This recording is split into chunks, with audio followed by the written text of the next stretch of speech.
Marco Rubio. Muito obrigado a todos. Muito bom estar aqui com todas as pessoas hoje. Somos gratos a todos. Quero agradecer também a membros do time do presidente que estão aqui. Nossa secretária de Educação, Linda McMahon. Vamos escutar em breve do Stephen Miller, líder de pessoal e que também é um grande conselheiro para a segurança doméstica. E o secretário do Tesouro, Scott Bessent, está aqui. Quero agradecer a todos que trabalharam para ter isso hoje. É realmente um evento sem precedentes e um momento muito importante na nossa história. Então, deixa eu começar dizendo o trabalho mais essencial de um Estado. A primeira responsabilidade de qualquer Estado é a proteção do seu povo, a proteção do seu país. Essa é uma obrigação sagrada que deveria transcender todas as divisões políticas e ideológicas. É por isso que, por exemplo, temos as Forças Armadas, agências de inteligência, é para manter o nosso povo seguro. É por isso que todos os países representados aqui têm todas essas coisas. Todos nós somos muito familiares com o que foi descrito como terrorismo, ameaças terroristas tradicionais. Por 25 anos, o termo contra-terrorismo, pelo menos no Ocidente, significou, primeiro de tudo, lutar contra extremismo islâmico. E tem um motivo para isso. Em 11 de setembro, em 2001, 19 homens machucaram 3.000 pessoas aqui neste nosso país. E esse mesmo inimigo atacou a Europa, machucando quase 200 homens em Madrid em 2004 e mais 11 em Londres em 2005. Toda a arquitetura. Após isso, toda a estrutura ocidental de contra-terrorismo foi reconstruída a partir destes eventos. E isso fez sentido no começo. E no palco global, a ameaça jihadista era a maior ameaça à segurança. Então começamos a trabalhar e fizemos uma coalizão, trabalhando com muitos amigos que estão representados aqui hoje. E nós destruímos o califado da ISIS em Bagdad, o Al-Zawahiri e o Bin Laden, e tivemos inteligência, tivemos forças policiais. E preparamos tudo para antecipar e impedir ataques antes que o público sequer soubesse que eles existiriam. Todos os países aqui lidaram com alguma ameaça terrorista em algum ponto.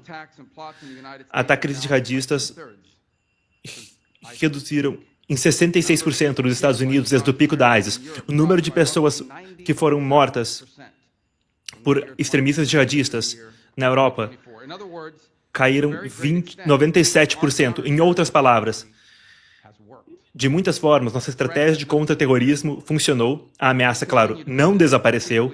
Ela vai continuar a existir, particularmente enquanto a gente tolerar sistemas de imigração que importam essas pessoas para nossas respectivas terras, mas a ameaça diminuiu muito. E o mundo percebe a situação diferente por causa disso. Por muito tempo, nossa doutrina de contra-terrorismo teve um ponto cego para o extremismo da extrema esquerda. Até hoje, a própria ideia de que terrorismo de extrema esquerda poderia ser uma ameaça séria é tratada como um sonho febril. Ou, pior, como uma conspiração fascista. E ela é tratada assim por muitos na imprensa, por muitos na academia, nas universidades e por muitas das nossas instituições. Sem dúvida, vão ver esse dogma aparecer quando a mídia cobrir esta conferência. É claro e inegável que, apesar das estatísticas, apesar do fato de que nesta sala, hoje, tem representantes de todo o espectro político, aqui, está claro que a ideia de que há uma organização terrorista, uma organização violenta, será ignorada. Isto cresceu nos nossos países ao redor do estudo do extremismo, com think tanks, associações de pesquisas, bolsas, e fizemos isso.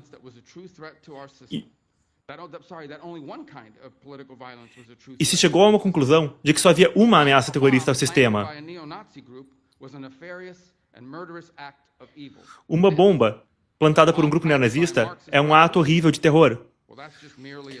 Mas quando um extremista marxista faz isso, não é nada demais. Dizem que talvez os meios tenham sido errados. Ou talvez a pessoa tenha sido tratada injustamente, e tratam assim, por anos. Esse preconceito ideológico estava completamente integrado a como falávamos de violência política e extremismo, e foi repetido de volta e de volta e de volta, até que fosse aceitado como a base e a forma normal de conversar. E isso se tornou tão encracado que se tornou um fato apolítico. E é por isso que, no meu país, tantas pessoas em posições de poder repetidamente desconsideraram atos de terrorismo perigosos como formas normais de expressão política, contanto que estivessem a favor da esquerda. É por isso que os assim chamados manifestações pró-George Floyd, do Black Lives Matter, enquanto pessoas violentas queimavam e destruíam cidades inteiras e criavam caos no país, e enquanto cidades no país inteiro simplesmente não passaram essas pessoas pelo sistema criminal e julgaram elas. É por isso que agora temos a imagem de um âncora, de uma agência de mídia muito importante, de pé, numa vizinhança, toda em fogo, toda incendiada. E embaixo tinha a manchete, protestos majoritariamente pacíficos. Então são dois pesos e duas medidas. Violência de esquerda não foi só desculpada, foi tratada como sagrada e como uma classe separada. E este erro tem que acabar. A coalizão, aqui hoje, inclui policiais, líderes de mais de 60 países em todo o mundo, que vieram aqui de diversos governos, partidos e buscas políticas e visões. Alguns de nós discordamos, publicamente, às vezes em pequenas coisas, às vezes em muitas coisas, sobre comércio, energia, imigração. Vocês não vieram aqui hoje porque vocês foram convencidos de que todos os aspectos da visão americana do mundo está certo. Vocês vieram aqui e vocês estão aqui agora porque há 2 semanas atrás, uma mulher de 72 anos foi queimada em mais de 80% do seu corpo, na sua própria casa, na Grécia, e ela morreu, executada por uma bomba incendiária porque a filha dela ousou concorrer a um cargo no governo. Vocês estão aqui porque as luzes se apagaram em Berlim, o maior blackout na cidade desde a Segunda Guerra Mundial, que começou por um ataque que deixaram dezenas de milhares de casas sem energia num inverno congelado e mataram uma mulher de 83 anos. Vocês estão aqui porque um mês depois daquele apagão em Berlim, um francês de 23 anos morreu por dano cerebral porque ele foi espancado na rua por um grupo de militantes de esquerda. Vocês estão aqui porque os seus líderes políticos estão sendo atacados, esfaqueados e levando choques elétricos na rua, porque os seus negócios estão com bombas, porque suas linhas de metrô foram sabotadas, porque os seus policiais estão sendo queimados vivos.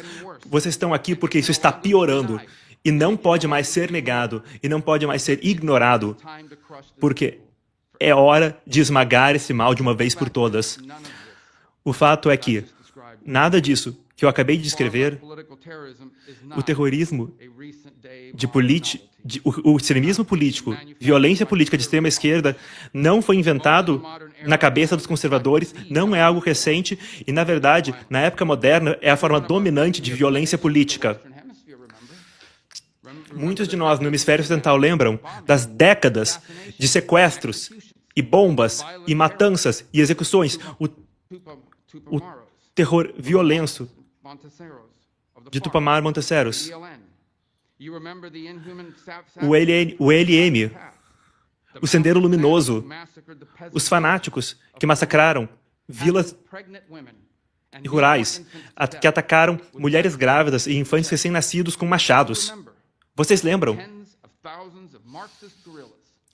Dezenas de milhares de guerrilhas marxistas que foram treinadas para matar no regime de Castro.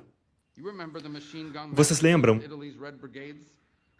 os massacres com metralhadoras das Brigadas Vermelhas na Europa, que ficaram 55 dias capturando e executando pessoas em 1978. Vocês lembram da facção do Exército Vermelho, em uma campanha de 3 décadas, com bombas e execuções na Alemanha, matando dezenas de pessoas e machucando mais centenas delas. Vocês lembram da organização na Grécia, os extremistas marxistas que aterrorizaram Atenas por mais de um quarto de século, incluindo, por sinal, atirando chefes de polícia na porta da casa deles na frente da esposa, enquanto ele voltava para casa, para uma festa de Natal. E aqui nos Estados Unidos, nós lembramos o mesmo reino de terror, justificado pelos mesmos slogans, motivados pelas mesmas ideias. Vocês lembram do Weather Underground, que colocou bomba no Pentágono, que bombeou o Departamento de Estado e bombeou o Capitólio. Vocês lembram do Exército de Liberação Vermelha, que executou policiais com tiros a queima-roupa. Vocês lembram do Exército Siamese, que assassinou um diretor de escola em um período de 16 meses, entre 71 e 72. O FBI retirou centenas de bombas, mais ou menos 5 por dia, em território americano. A grande maioria dessa violência veio de extremistas de esquerda. Entre os anos 70 e 80, 93% de ataques terroristas no Ocidente veio da extrema esquerda terrorista. Esses são números que chocariam a maioria dos americanos hoje, porque temos falado que esse tipo de violência política simplesmente não existe, que está sendo exagerada, mas ela existe. Só que nós estamos subestimando ela. E chegou a hora de provar. E agora enfrentamos uma nova onda deste antigo mal. Aqui, nos Estados Unidos, a proporção de ataques de extremo terrorismo de esquerda subiu como não foi visto em décadas. Na Alemanha, subiu em 40% só no último ano. Na Grécia, mais de 80% da violência política agora vem da extrema esquerda. Essas não são estatísticas abstratas. Os americanos viram o que são esses números. Eles viram os ataques com armas, com snipers, armadilhas, um atirador transgênero abrindo fogo em crianças numa escola católica, e a arma com coisas escritas como "Cadê seu Deus agora?". Pessoas executadas a sangue frio, nas ruas. Múltiplas tentativas de assassinato no nosso presidente atual. E o assassinato do maior ativista conservador de uma geração. Um homem que era pai de 2 crianças, que foi atirado e morto enquanto falava com uma multidão de estudantes. Isso é um mal distinto e único. E sempre foi movido por um ódio, acima de tudo, da própria civilização. É uma revolta dos piores contra os melhores. Uma revolta dos fracos e covardes contra os fortes e corajosos. E ela é perpetuada por aqueles que não conseguem votar, que não conseguem criar, que não conseguem fazer coisas boas e que buscam revanche contra o mundo e vingança por sua própria inadequação, tentando destruir tudo. É isso que é o esquerdismo radical, com várias ideologias e formas e slogans no mundo inteiro. Eles se chamam de anticapitalistas, anti-imperialistas, comunistas, anarquistas, marxistas, mas a questão fundamental é sempre a mesma, sempre a mesma. É um ressentimento venenoso que usam a linguagem de justiça e liberação e a necessidade de destruir o que pessoas melhores que eles fizeram, para destruir o que é bom, em nome de pessoas que só têm coisas feias por dentro e nada para oferecer ao mundo. Através de violência e terror, eles mais uma vez querem impor isso em todos nós. O dogma errado estava errado. O dogma errado... Isso não é feito por idealismo, não é feito em busca de uma utopia, é o contrário. Uma das críticas que às vezes a gente escuta do comunismo, por exemplo, é que parece bem na teoria, mas que nunca dá certo na prática. Isso não é verdade. O comunismo não soa bem na teoria. O mundo que ele vê para todos nós é um mundo pequeno chato, cinza, sem nenhuma essência, drenado de todo o que é bom na alma humana. O mundo que ele vê é um mundo sem coragem, um mundo sem criatividade, um mundo sem ambição, um mundo sem heróis, um mundo sem grandes causas pelas quais lutar, um mundo sem milagres, um mundo sem mitos, sem homens que se erguem acima dos outros para fazer coisas incríveis e extraordinárias. Esse é o mundo que o comunismo vê, e ele é um mundo sem Deus. Para os perpetradores da violência política, o que eles veem como as grandes conquistas da nossa civilização são coisas horríveis e um lembrete do que eles não podem ser. Então, em vez disso, eles escolhem destruir. Eles atacam aviões, redes elétricas, linhas de metrô, os símbolos físicos de poder e conquista.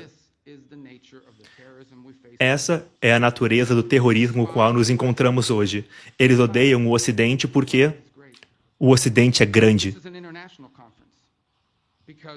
Essa é uma conferência internacional, porque estamos lidando com uma ameaça transnacional. Esses não são incidentes separados, é uma rede interconectada que não reconhece nossas fronteiras, que não reconhecem o Estado como tal. Eles se comunicam, eles viajam, eles treinam juntos e eles agem juntos, dividem infraestrutura, dividem inimigos e dividem a mesma missão. Os militantes da Antifa e seus camaradas viajam pelas Américas e pelos Estados Unidos para participar nos ataques uns dos outros, para pagar propaganda, para treinar militantes e trocam informação por canais criptografados, redes subterrâneas, casas centralizadas e centralizam a operação com fundos nacionais e lidam com países hostis que dividem os objetivos, como os proxies do Irã, que estão cada vez mais próximos de grupos militantes de esquerda. O regime cubano divide essa inteligência e ajudou a construir essa rede no nosso hemisfério. E ele continua profundamente conectado com movimentos de extrema esquerda em todo o Ocidente. Hoje, o terrorismo de extrema esquerda afeta mais de um país, e tem mais de um país que consegue ser uma base de comunicação, uma base de treinamento. Eles conseguem recrutar militantes em um país, ter uma base de informações em um, centros de dados de outros, e daí atingir um quarto país. Então, nós aqui ou vamos colaborar, ou os terroristas vão começar a explorar as brechas que ficam entre nós. E o presidente Trump, pela primeira vez, nos Estados Unidos, construiu a infraestrutura para a parceria para destruir a escória da extrema esquerda. O memorando presidencial número 7 descreve formas de destruir as redes da Antifa. No último novembro, o Departamento de Estado designou 4 grupos extremistas de esquerda como terroristas, como organizações terroristas estrangeiras, e terá mais dezenas deles vindo por aí. Ofereceremos recompensas de dezenas de milhares de dólares para informação que possa ameaçar a rede de informação destes grupos. Em maio, conduzimos a primeira oficina que juntava policiais americanos e parceiros em várias nações para juntos mapear e preparar estratégias para desfazer essas redes de informação. A próxima será feita com nossos parceiros, e essa coalizão trabalhará junto, e os frutos já estão chegando. Estamos aqui juntos para construir ainda mais acima disso. Nós podemos e precisamos identificar e mapear esta ameaça e reconstruir nossa arquitetura de contra-terrorismo para derrotar eles, como trabalhamos juntos e fizemos antes, e agora vamos fazer de novo. Através de compartilhar inteligência e informação e estratégias policiais, e através de financiar e encontrar alvos, o encontro de alvos, nós destruiremos isso pedacinho a pedacinho, e é hora que as pessoas do mundo civilizado se defendam. É hora de nós nos defendermos e nos unirmos contra estas trevas que se aproximam. E lutemos pelo que é nosso. É fácil destruir coisas grandes, mas é muito mais difícil construir a grandeza. Os inimigos da civilização só são capazes de destruir. Só são capazes de destruir as coisas grandes e boas. Tudo o que eles conhecem é destruição, mas nós construímos grandes coisas juntos. Fizemos várias vezes. Nós sabemos o que nós temos que fazer. E agora é hora de fazer. Muito obrigado por terem vindo hoje.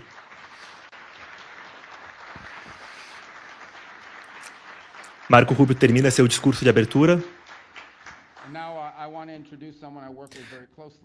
Marco, agora quero apresentar alguém com quem trabalhei muito de perto. É o vice-chefe de equipe, um conselheiro-chave para o presidente Trump, que entende muito os objetivos de segurança, Stephen Miller.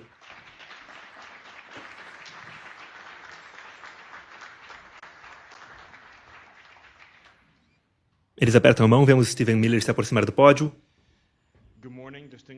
Miller. Boa noite, distintos líderes e convidados.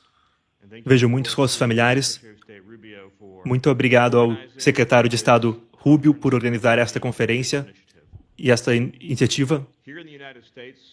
Aqui nos Estados Unidos, nós tomamos as medidas necessárias e essenciais para reconhecer completamente a violência de esquerda como uma forma de terrorismo político, que é uma ameaça direta para a nossa segurança nacional e a sobrevivência da nossa civilização republicana. O presidente Trump emitiu uma diretiva que nós chamamos de um Memorando Presidencial de Segurança Nacional, o número 7 para ser exato, e dirige pela primeira vez na história americana todas nossas forças policiais e de inteligência para trabalharem juntas para destruir, identificar, retirar fundos e criminalmente processar, passar pelo sistema judicial essas forças terroristas de extrema esquerda. É importante entender que o terrorismo político de esquerda busca terminar o nosso sistema e forma de governo. E vimos isso muitas vezes, em muitos lugares, com o passar dos anos. O secretário Rubio acabou de dar muitos exemplos. Terrorismo de esquerda sempre termina com sanguinolência, miséria e sofrimento. Ele só vai em uma única direção. Não tem nenhum ponto em que o terrorismo de esquerda está satisfeito e para de progredir. Inevitavelmente, esse esquerdismo sempre vira um gulag, sempre vira o emprisionamento em massa de inimigos que retira os direitos deles, suas liberdades, e inflige enorme dor, humilhação e sofrimento para estabelecer controle absoluto e total, controle psicológico e físico por meios de terror. E nós temos que entender que essa é a escala e a extensão da ameaça que estamos enfrentando. Como Marco Rubio também falou, esta é uma rede internacional. A Antifa, como por exemplo, trabalha em dezenas de países em todo o mundo, e eles compartilham financiamento, informação, treinamento. Então, todas as nossas agências de inteligência e forças policiais deveriam estar colaborando e trabalhando juntas para que a gente possa desmantelar essas organizações. Uma das marcas de violência, de terrorismo violento de esquerda, é a sua desonesta, é o seu apelo desonesto a liberdades civis para se proteger. É uma tática que a esquerda sempre usa para tentar se proteger de enfrentar punição criminal nos meios da lei. E é importante que nós, sábios e inteligentes o suficiente e fortes para entender que tudo isso que eles fazem deve entrar por um ouvido e sair pelo outro. Eles não acreditam em direitos civis, eles não acreditam num sistema de justiça. O que nós temos que entender é que eles estão mentindo para convencer as pessoas de que há algum tipo de injustiça contra eles. Nós precisamos ditar o rumo e ser imparáveis em impor a justiça contra esses inimigos da civilização. E se a esquerda pode usar ameaças reais de violência para desestabilizar nossas instituições, então essas instituições não podem ser movidas. Aqui nos Estados Unidos, por exemplo, nós vimos no passado recente ameaças claras de violência contra nossa Suprema Corte para tentar mudar como eles iriam tomar algumas decisões. E vemos isso com a intenção e entendimento total de que uma ameaça de violenta contra uma figura pública e sua família está tentando modificar o comportamento deles. Temos uma falha no microfone, não conseguimos mais escutá-lo. Esperamos o áudio de Stephen Miller e temos de volta. E essa combinação de organizações de esquerda ameaçando o mais alto do judiciário de nosso país e a procuradoria ficando cega, escolhendo não olhar para isso, é exatamente o que estamos vendo. Nada que nós fizermos irá funcionar se não prestarmos atenção às ameaças de terrorismo. Esses sistemas não funcionam, nossos sistemas legais não funcionam, nossos júris não funcionam. E, ao mesmo tempo, temos que entender que há uma ameaça real de que aqueles que não são, em si mesmos, terroristas, mas que simpatizam com violência de esquerda, criem as condições que permitam a continuidade desta violência sem nenhuma intervenção significativa. Mais especificamente, estamos vendo algumas cidades, como Washington e Nova York, tendo políticas como nulificação de júri. Isso é quando uma pessoa é obviamente culpada de um crime, mas porque o júri simpatiza ideologicamente com a pessoa o ator do crime, eles absolvem ele. Vemos isso nos Estados Unidos várias vezes, em organizações de esquerda, atacando oficiais da imigração, da polícia. E o júri, quando eles eram obviamente culpados, se recusa a condená-los por motivos ideológicos. E isso mostra quão profundamente esse câncer afeta nossa sociedade. Tem uma estrutura interna de racionalização para justificar violência contra o Estado e atores do Estado com o fim de conseguir um objetivo político. Temos que usar toda a ferramenta legal e legítima que temos para demonstrar que a justiça será servida e entregue e provar que este tipo de táticas e técnicas irão, no final, falhar. Se a esquerda aprender e observar que a atividade violenta e criminosa ajuda e tem sucesso em alcançar os fins políticos desejados para eles, eles ficarão cada vez mais corajosos e valentes. Aqui nos Estados Unidos, tem um aumento de tentativas de assassinato contra figuras públicas. O exemplo mais óbvio sendo, claro, as múltiplas tentativas de assassinato contra o presidente Trump e o assassinato bem-sucedido contra Charlie Kirk. Esse é um câncer fatal para a civilização e é o maior risco que temos contra nossas instituições. E nossas instituições ficaram muito molengas e muito covardes para se defenderem desta ameaça mortal. Se a civilização é a sua casa, você tem que defendê-la com a mesma paixão e força de como se uma pessoa armada estivesse dentro da sua casa tentando atirar contra sua esposa e filhos. Esta é a urgência que é requerida. E a maior ameaça é que, embora tenha muito mais pessoas que acreditem em liberdade e civilização, é que se nós formos mais fracos do que aqueles que querem acabar conosco, daí essa minoria, muito pequena, mas radical, irá vencer. E é fácil não dar atenção, falar, mas não é tão ruim, certamente não é bem desse jeito, mas olha só os exemplos no nosso próprio país, onde, por exemplo, oficiais de imigração e alfândega, que são autorizados a fazer procedimentos padrão de imigração e alfândega. E tem agora um aumento de 8.000% em violência contra eles.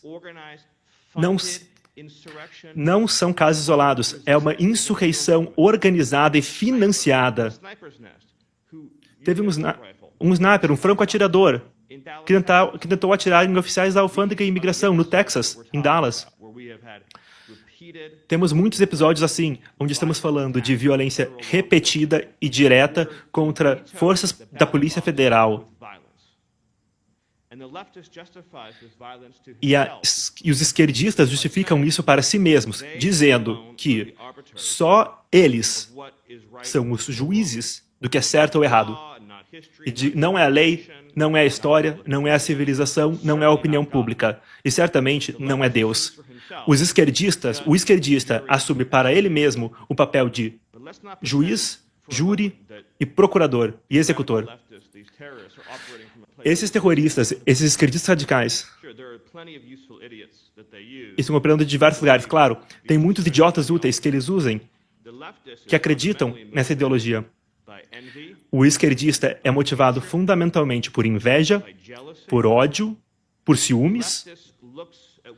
O esquerdista olha o que é lindo e bom e natural e está preenchido por ódio e inveja.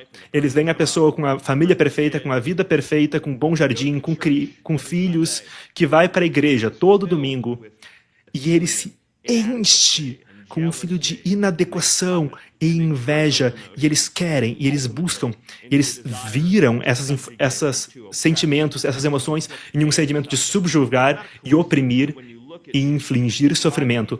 E é isso que você vê com esses aspas, manifestantes da Antifa radical.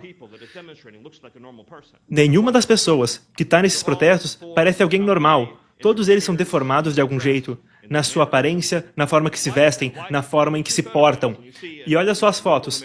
Você olha, de um lado, um protesto da Antifa e de um lado, a rua normal.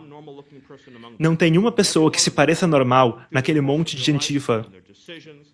Todos eles, através da sua vida, das suas decisões, eles machucaram, mutilaram seu corpo e suas emoções de muitas formas. E essa aparência externa é uma manifestação do seu ódio interior. Em todas as pessoas, confiem nos seus instintos. Vocês sabem o que é normal, vocês sabem o que é lindo, vocês sabem o que é bom, você sabe que tipo de família é certo, você sabe que as crianças são lindas e preciosas e devem ser protestadas. E você sabe que os criminosos e os drogados e os abusadores de crianças são uma ameaça para a vida normal, natural e saudável. E isso é muito mais profundo do que questões de imposto e taxação. Isso se trata de uma vida ordeira, normal e saudável. E os esquerdistas radicais, com esses ódios profundos. E essa questão vai para as questões de sabedorias mais antigas ensinadas para nós na Bíblia, que fala de desejar, querer do outro. As pessoas são moralmente maiores, mais verdadeiras, não necessariamente ricas, mas na forma que vivem a vida, que têm ordem e paz e que contribuem para a sua comunidade. E isso é como um ferro quente neles. Então eles levam todo mundo para a rua e começam a fazer violência. E parece que eu estou descrevendo um futuro que é inconcebível aqui. Mas em termos de prevenir esses horrores, e este é o peso e o serviço de todas as pessoas boas para entender de que nós sempre seremos acusados de tocar o alarme alto demais. Se a gente esperar o ponto onde o pior resultado possível é tão óbvio que ninguém pode negar, a batalha já foi perdida. Essa é a questão principal.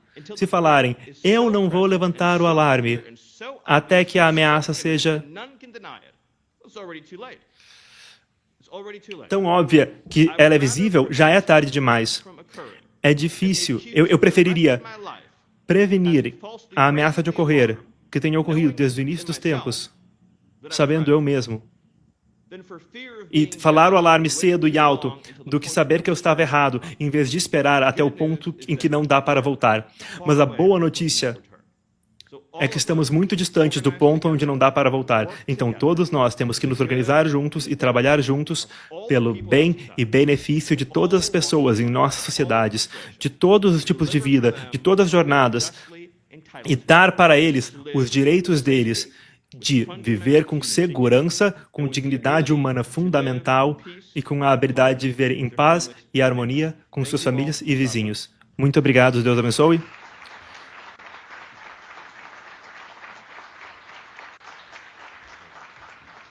Vemos então Stephen Miller, aguardamos para ver o que ocorrerá em seguida. Serão convidados Your Excellencies and distinguished guests, United States Secretary of the Treasury, the Honorable Scott Bessent.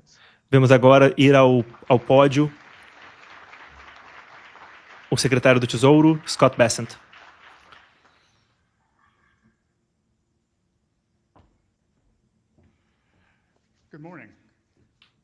Scott Bessent. Bom dia. Antes de eu continuar, eu vou sair do roteiro um pouco, o que sempre é perigoso. Mas eu quero lembrar todo mundo aqui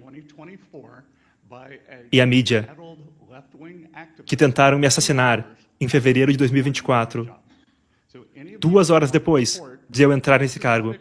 Então, se quiserem dizer para mim que isso é uma ficção, que isso não existe,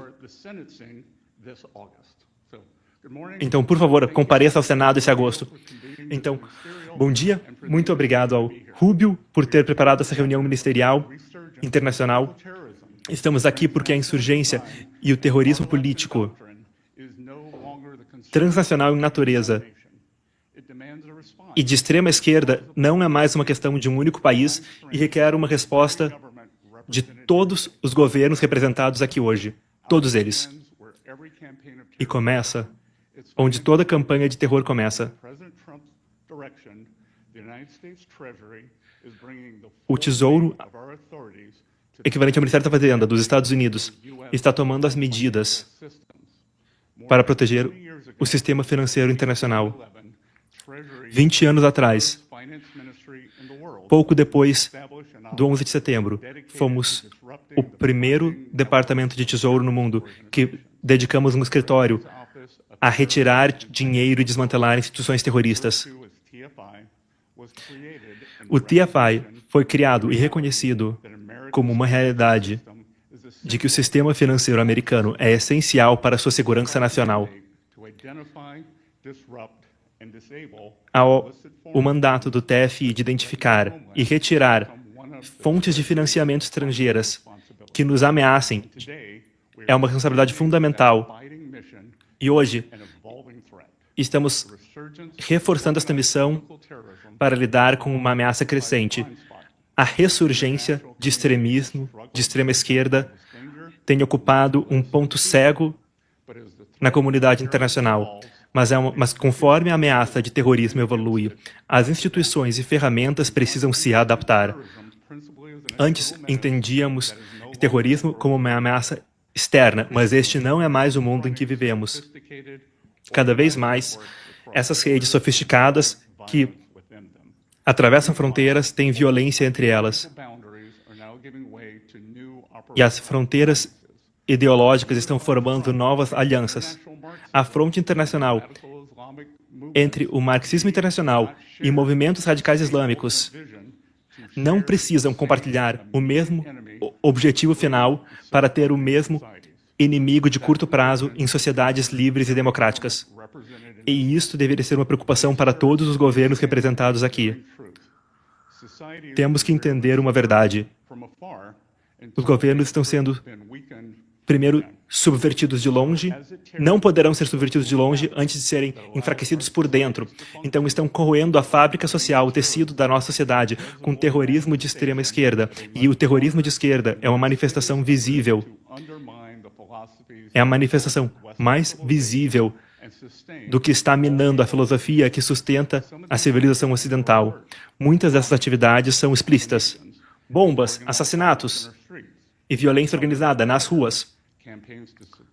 Outras são campanhas para reduzir liberdade de expressão, intimidar oponentes políticos e sabotar instituições nacionais.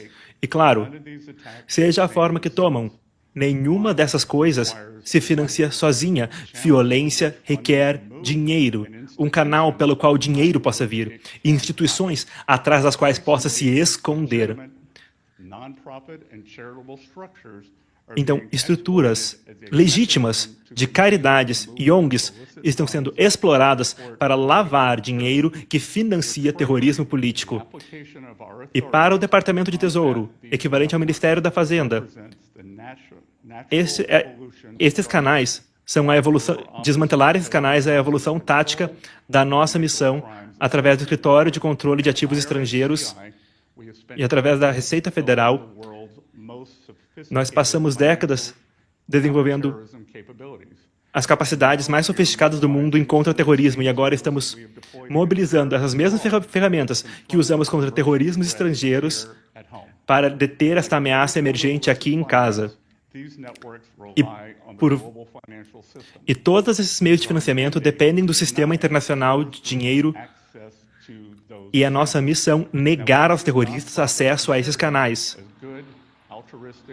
Então, tem caridades e ONGs que são altruístas e boas, a maioria delas é. Achamos que elas são uma expressão do que há de melhor na sociedade civil, e muitas expressam isso. Mas muitas dessas, que conseguiram a confiança do público, são um atrativo para os que querem explorá-las. E, sob direção do presidente Trump, a Fazenda estará identificando organizações que abusam estruturas de caridade e de organizações sem fins lucrativos para usar dinheiro para fins que não devia ir. E muitas entidades se tornaram condutores financeiros para atividade ilícita e permitiram a violência. E quando isso acontecer, e aonde o dinheiro nos levar, nós não iremos hesitar em seguir.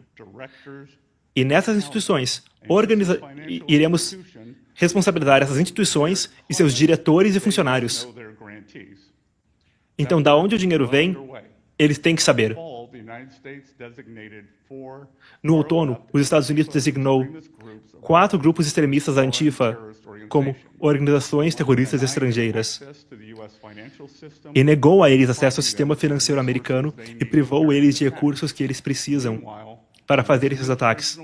Enquanto isso, essa organização também ofereceu sanções a 17 caridades de organizações sem fins lucrativos que estavam direcionando dinheiro para atividades do Hamas. E conforme a Fazenda continua a monitorar e cortar financiamento nessas organizações, nenhuma organização deveria acreditar que o financiamento dela está além do nosso alcance. Ninguém que facilita esse fluxo de dinheiro deveria achar que está imune. E nenhuma jurisdição deveria esperar que eles podem permitir ou abrigar essas atividades sem consequências. E eu vou ser bem claro, para lutar contra o terrorismo doméstico, nós temos que respeitar liberdades constitucionais, liberdade de expressão, de associação, e, portanto, vamos enfatizar que a Fazenda atuará sob atividade suspeita e ilegal dessas organizações, não com base em ideologia, mas com base em atividade suspeita.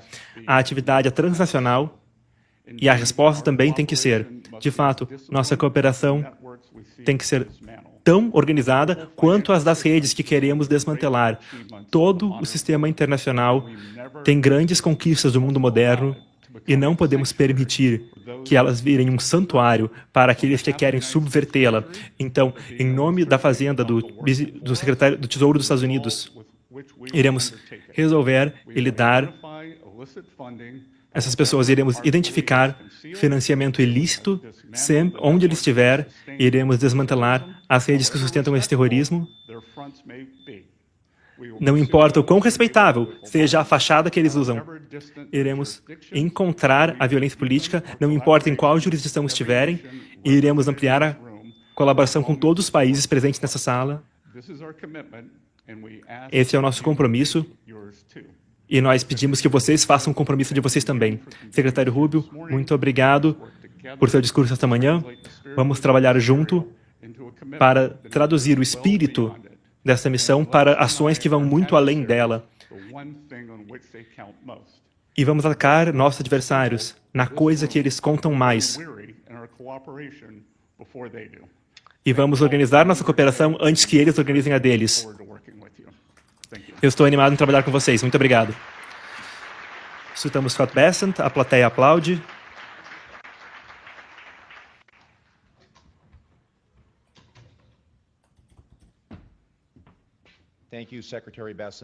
Obrigado, secretário Bessent. Vemos Landauer de volta ao microfone. Obrigado, secretário Miller, secretário Rubio. Evidentemente, são temas muito importantes.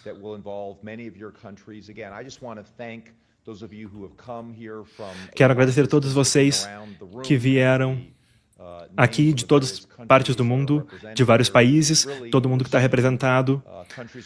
Estamos vendo países de todas as partes do mundo que vieram aqui.